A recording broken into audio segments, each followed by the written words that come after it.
So thank you all for coming out on a cold and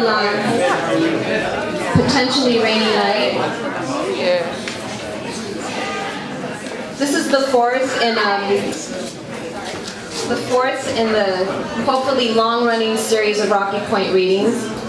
We've decided, we would be me, have decided to do one of these a month, and I'm extremely excited to have Chris Kraus and Ben Ehrenreich reading tonight.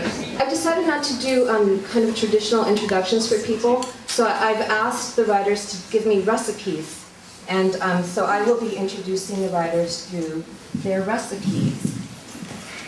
Chris Kraus gave me a recipe. Chris Kraus's pineapple upside down cake. Melt 1/4 cup of butter in a pan, stir in 3 cups of brown sugar, pour this into a round or square cake pan. Drain 1 can of pineapple, put the pineapple over the brown sugar mix, decorate with a few maraschino cherries, but keep the pineapple juice in reserve. In a mixing bowl, beat 2 eggs, 3/4 cups of granulated sugar, and 1 teaspoon vanilla. Fold in 1 cup of flour, 1 teaspoon baking powder, a pinch of salt, and then stir in the pineapple liquid.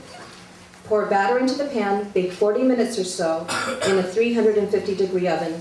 Let stand for a few minutes when done, then turn upside down. Now Chris Kraus is going to turn us upside down with her reading.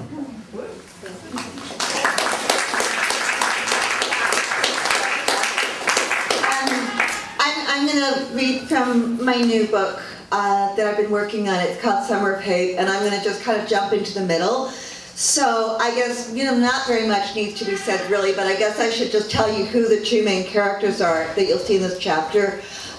Kat Dunlop is an art critic and sort of general Los Angeles culture industry burnout, and she's gone to Albuquerque and bought a couple of apartment buildings where she met Paul Garcia, whose life is an open book. He's a recovering alcoholic. He just got out of prison on a kind of, petty sort of nothing sentence, and she hired him as her property manager, and he went back to school, and they begin a whole kind of new thing together. It's also the important thing, I guess, also to say is that the book's called Summer of Hate.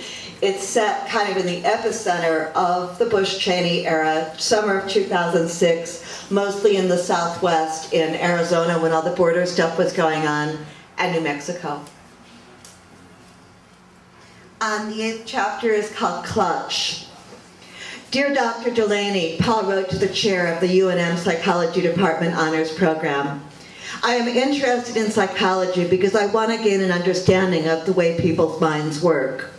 I'm also interested in it because I think that due to my experiences, I am in a position to help other people with substance abuse and alcoholism. I grew up with a mother that was severely mentally ill. She was diagnosed with manic depressive paranoid schizophrenia. Needless to say, it was a very tough environment to grow up in, and as a child there was nothing I could do about it. Now that I'm an adult, while there's still nothing I can do about it, I would like to try to understand it better.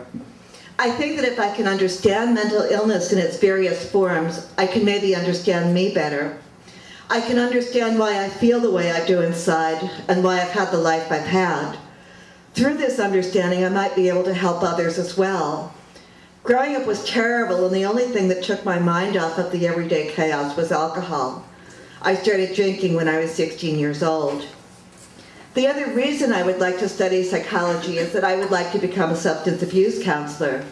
I am, in fact, an alcoholic that has been in recovery for nearly 3 years.